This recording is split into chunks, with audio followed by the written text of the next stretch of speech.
বাড়ি ঘরের কি অবস্থা!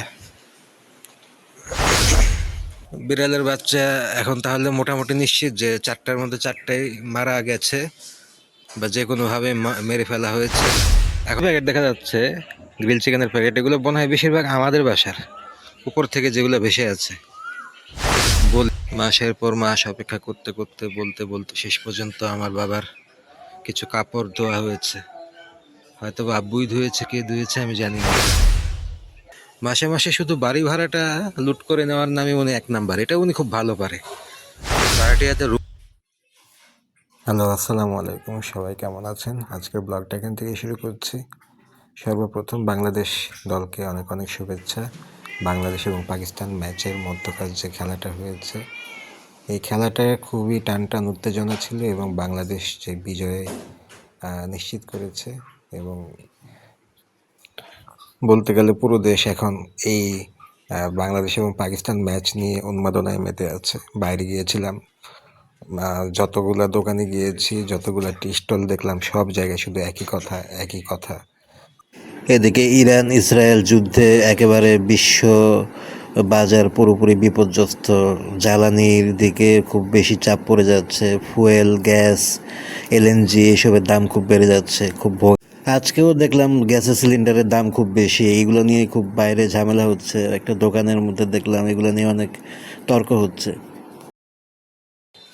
একটা অন্যরকম গন্ধ লাগছে, কেমন যেন। গন্ধটা হচ্ছে একটা মাটি মাটি ভেজা ভেজা একটা স্যাঁতস্যাঁতে গন্ধ। মনে হচ্ছে যে বৃষ্টি হতে পারে। বৃষ্টি হওয়ার আগ মুহূর্তে এই ধরনের একটা গন্ধ তৈরি হয়, সেই ধরনের একটা গন্ধ পাচ্ছি মাটির মধ্য থেকে।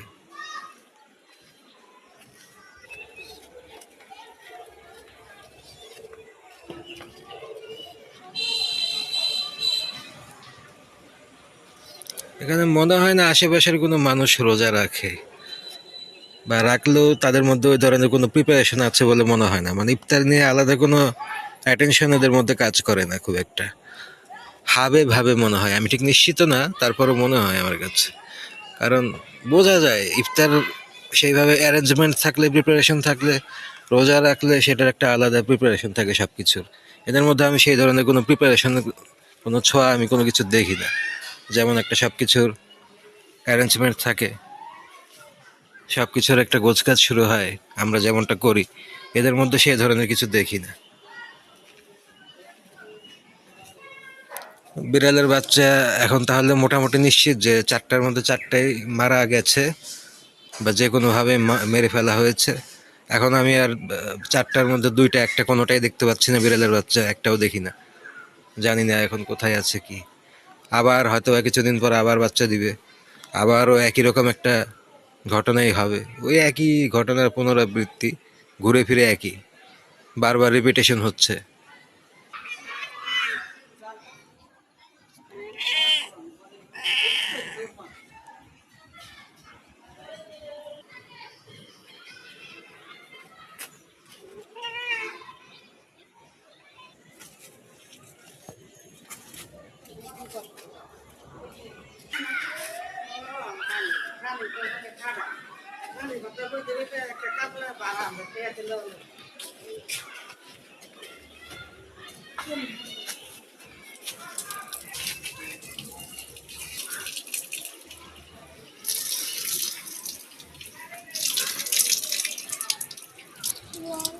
কে দিছে? ওর দাদুকে দিছে আজকে। ওর দাদুকে দিছে আজকে।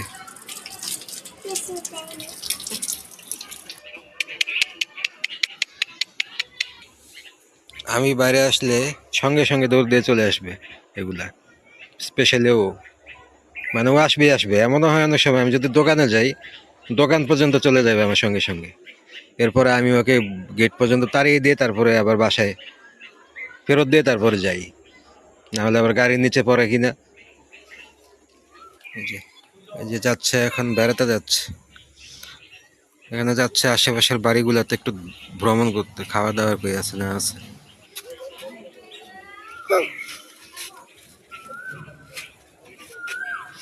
মোটর চাচ্ছিল পরে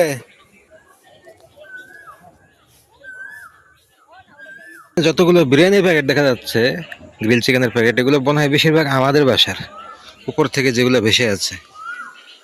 বলি কিভাবে প্রমাণ দেয়, এই যে দেখা যাচ্ছে এগুলো সব গ্রিল চিকেনের প্যাকেট।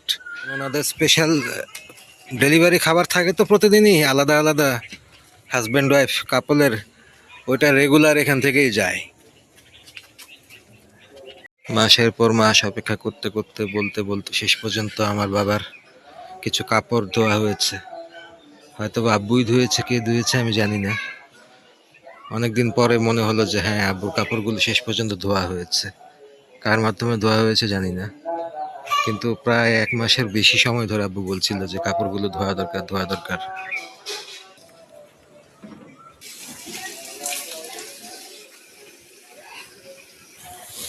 এই যে ক্রাইসিসটা, এটা কারণ কি জানেন? আমার আব্বু আজকে বাসায় ছিল না, ডাক্তারের কাছে গিয়েছিল। মোটর ছাড়া হয়নি, কেউ মোটর ছাড়েনি। মাসে মাসে শুধু বাড়ি ভাড়াটা লুট করে নেওয়ার নামে উনি 1 নাম্বার, এটা উনি খুব ভালো পারে। ভাড়াটিয়াদের রুমে গিয়ে উপস্থিত হবে, বেতন পাওয়ার সঙ্গে সঙ্গে ফোন দিবে, ইমোতে নাম্বারে বিভিন্নভাবে হয়রানি করবে, সামনাসামনি বাসায় গিয়ে হাজির হবে, টেনে হিচড়ে গলার ভেতরে আঙ্গুল ঢুকিয়ে ভাড়াটা নেওয়ার সময় উনি 1 নাম্বার। অথচ যখন বাসায় উনি রেগুলার থাকে, পানি ছাড়তে হবে, মোটর ছাড়তে হবে, এই কাজ করার সময় ওনার কোনো মনোযোগ নাই, ওনার কোনো ফোকাস নাই, তখন ওনাকে পাওয়া যায় না।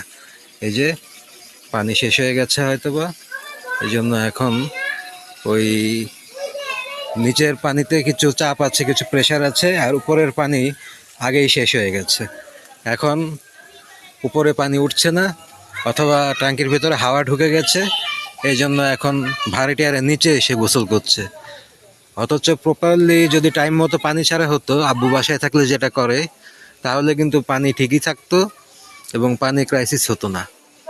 এখন দেখা যাবে যে পানি ঠিকমতো থাকবে না, মোটরের ভিতর হাওয়া ঢুকে থাকবে, এমনকি আমরা পর্যন্ত ঠিকমতো পানি পাবো না, আর এরা তো ঠিকমতো পাবেই না। এগুলা হচ্ছে এই যে এদের বিশৃঙ্খলার নিদর্শন। জাস্ট রুমের অবস্থা দেখুন, বারান্দার অবস্থা দেখুন।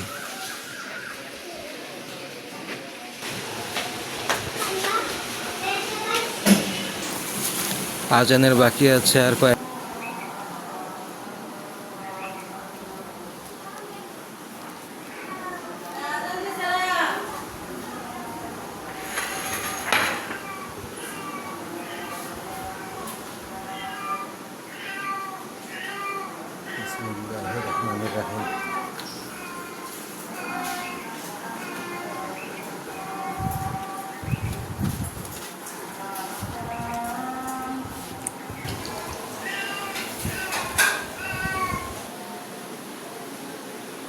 এই তো আর কয়েকটা রোজা, তারপরে শেষ, তারপরে নর্মাল অ্যাজ ইউজুয়াল সাধারণ রুটিন।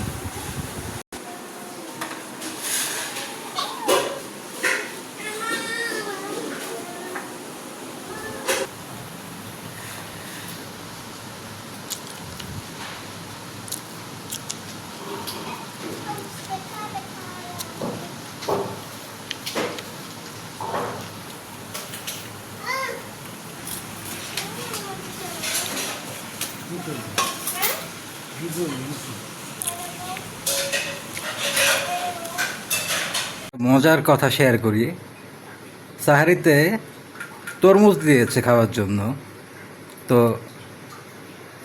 তরমুজ আনা হয়েছে ইফতারির পরে, আমাকে আর আমার বাবাকে দেওয়া হয় না আর কি। হ্যাঁ, তরমুজটা কাটছে কীভাবে এটা আমি একটু বলি, জাস্ট মজার একটা বিষয়। এখানে খাওয়াটা কোনো ম্যাটার না, ওই ছোটো লোক তো বললে অনেকে আবার মাইন্ড করে বা খারাপভাবে নেয়। মনে করেন এটা একটা তরমুজ, তরমুজের এই অংশ রাখছে, এই অংশ রাখছে, মাঝের 80% খাওয়া শেষ, হাজব্যান্ড ওয়াইফ খেয়ে ফেলছে পুরাটা। শুধু এই অংশ রাখছে, এই অংশ রাখছে, মানে সামনের বোটা, পেছনের বোটা, এবং পুরাটা খোসা, পুরাটা খোসা থেকে এবং পেছনের বোটা সামনের বোটা থেকে কেটে কেটে আমার জন্য আর আমার বাবার জন্য 1 বাটি তরমুজ কালেক্ট করছে ওই ছোট লোকের জাত। এটা বলার জন্য এই জাস্ট এই ভিডিওটা করলাম, মানে উদাহরণসহ দেখানোর জন্য যে একটা মানুষ কতটা ছোট লোক হইতে পারে, ছোট লোকের কোন পর্যায়ে গেলে এই ধরনের কাজ করতে পারে, এটা উদাহরণ না দিলে তো বুঝবে না। রোজা রাখবো তো মিথ্যা কথা তো বলা যাবে না, বলবো না এই মুহূর্তে। জাস্ট এই বোটার এতটুকু আর এই বোটার এতটুকু, এতটুকু রেখে আমি দেখে আসছি মাঝখানে তরমুজের পুরা পেট 80% কভার, মানে হাজব্যান্ড ওয়াইফ খেয়ে ফেলছে। লাস্ট এই পার্ট, আর এই পার্ট রাখছে আমার বাবার জন্য। এটাকে কেটে কেটে চাক চাক করে দিছে আমাদের সামনে সাহারিতে খাওয়ার জন্য তরমুজ।